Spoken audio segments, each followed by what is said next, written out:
We welcome guests in our audience, including our state MPs. We're especially pleased to see our member for Kooyong, who has been a bit busy of late. Where else in Australia would you find an event like this, where a community this big comes together and asks its representatives and potential representatives from all parties to be accountable to it, and they come? And that's what makes this meeting worthwhile you coming for. Value it, and we'll keep doing it by showing that we can make these events work as a powerful part of the democratic process.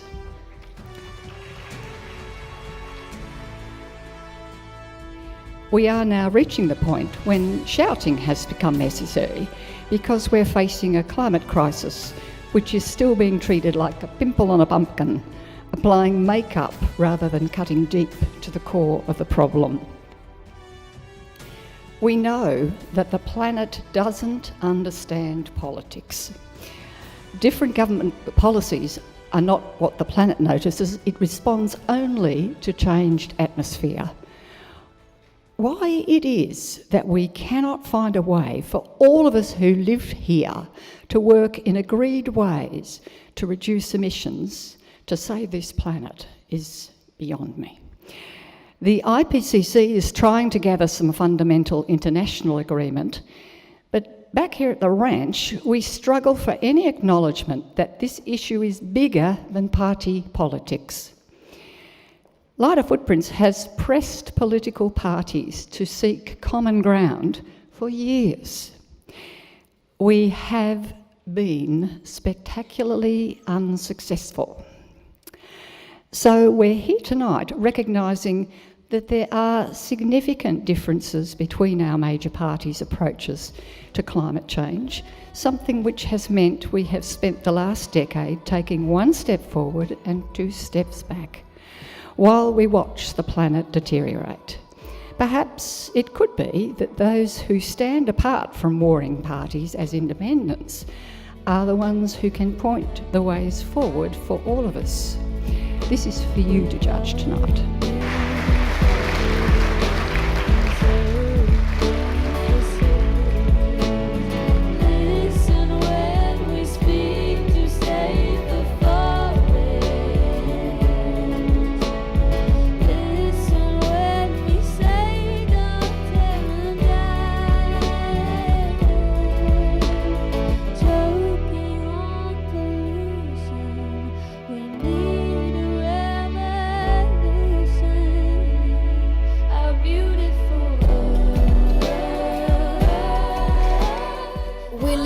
Strange world, where the United Science tells us that we are about 11 years away from setting off an irreversible chain reaction, way beyond human control, that will probably be the end of our civilization as we know it. We live in a strange world, where children must sacrifice their education in order to protest against the destruction of their future. Where the people who have contributed the least to this crisis are the ones who are going to be affected the most. Where politicians say it's too expensive to save the world, while spending trillions of euros subsidizing fossil fuels. We live in a strange world, where no one dares to look beyond our current political systems, even though it's clear that the answers we seek will not be found within the politics of today. On the complex issue of climate change, global warming, we must begin with the science, then work through to the social, economic and political implications. The problem is that we've now reached the stage where the equilibrium is seriously under threat. And you don't have to get very much off the target. Like walking along a tightrope, you only have to have a pretty small deviance if you're on that tightrope, and you can be in very serious trouble. We can observe that there are massive retreats in polar ice and glaciers, acidification of the oceans, increasing numbers of extreme weather events, floods, droughts, hurricanes, and cyclones. So the medium to long-term risks seem to be disturbing. The thawing of the Siberian tundra would release vast amount of methane if it happens, far more potent as a greenhouse gas than CO2. If significant areas of the Antarctic ice shelf and Greenland were to melt, it would lead to significant sea level rise and risk the drowning of major urban coastal cities and towns. Next, there's what I've called the 7 C words. There are 7 C words that are absolutely critical to our discussion about climate change and how it operates. And those words are coal, cities, cars, cement, consumption, conservation, contraception. Oh, and I've left one out, cows. And they contribute to what are quite often called wicked problems, in which there'll be victims if we take action, and there'll be more victims if we don't take action. We have to recognise that the risk is serious, and we have to take prudential steps to minimise the impact. Thank you.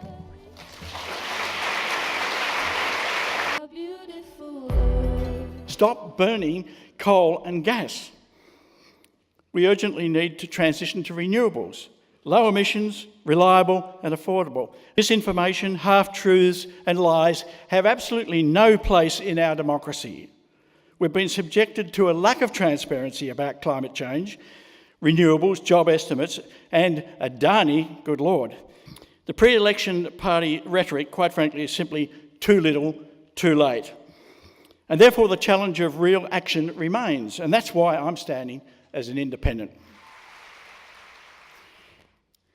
And we know what we need and what you want is a government who will act. We can just get to the point and say that we are absolutely facing a climate emergency. There is no doubt about that.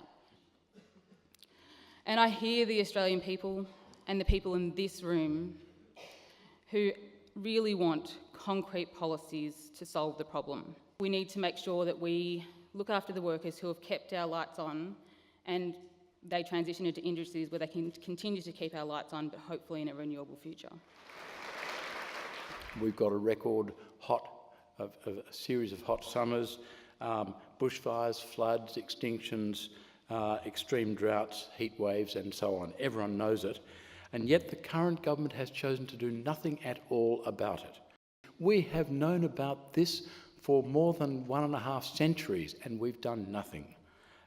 So you'll excuse me if I'm upset, but I imagine I'm not the only person in this hall who is upset about what is going on and more particularly what is not going on.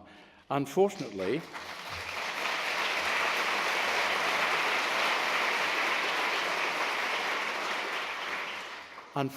it's not only the Liberal Party who have failed to do anything. The Labor Party has also failed to do anything, and it may have something to do with the fact that both major parties receive very large donations from the fossil fuel industry. That's one reason, perhaps, why they don't listen all that attentively to simple people like us who are just worried about whether our children and grandchildren will have a world in which human beings can survive.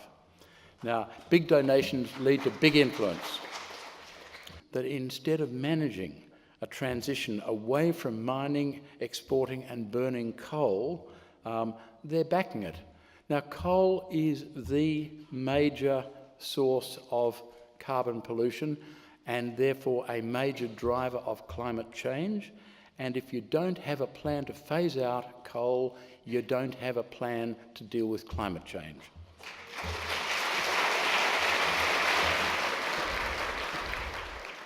Climate change is actually a symptom of a failing political system led by politicians who are addicted to donations and their own self-interest above all else. The Liberals proposed a climate solution package that is no solution at all. The letter was to give you an indication or an impression that national emissions were going down. They're not. They claim that Snowy is going to deliver 2,000 megawatts of renewable energy. It's not. It's going to take more energy to put it back up the hill than you're going to get coming down.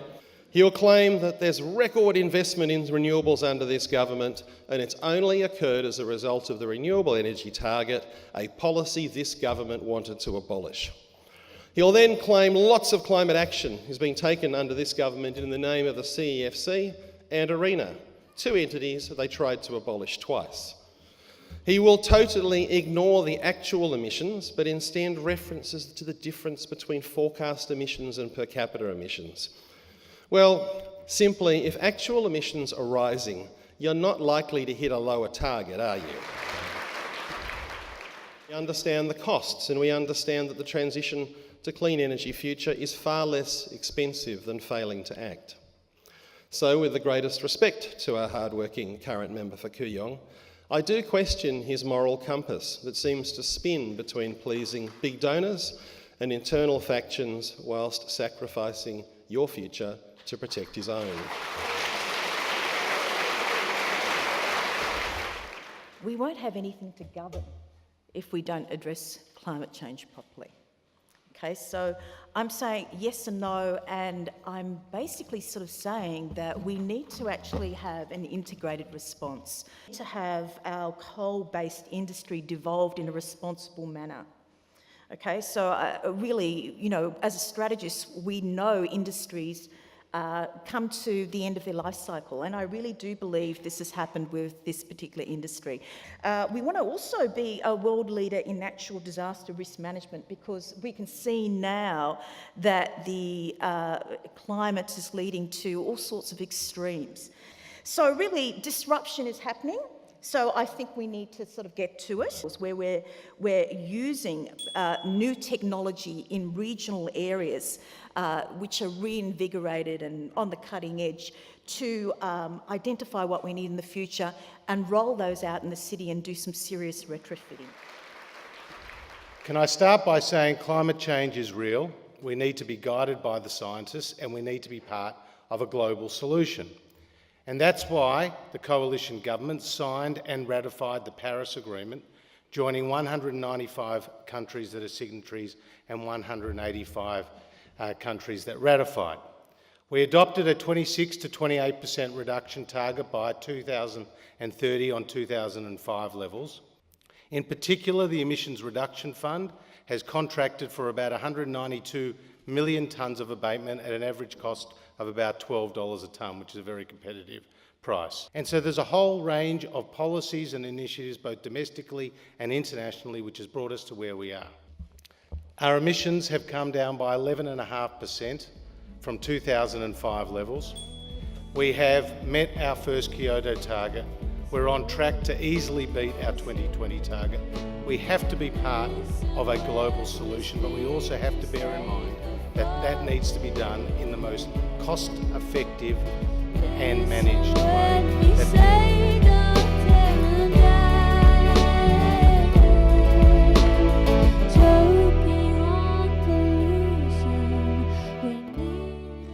Avoiding catastrophic climate breakdown is to do the seemingly impossible. And yet that is what we have to do. But here's the truth. We can't do it without you in the audience. You can use your voice to raise awareness about this global crisis. You can help turn individuals into movements. You can help us wake up the leaders and let them know that our house is on fire. We live in a strange world, but it's the world that my generation has been handed. It's the only world we've got.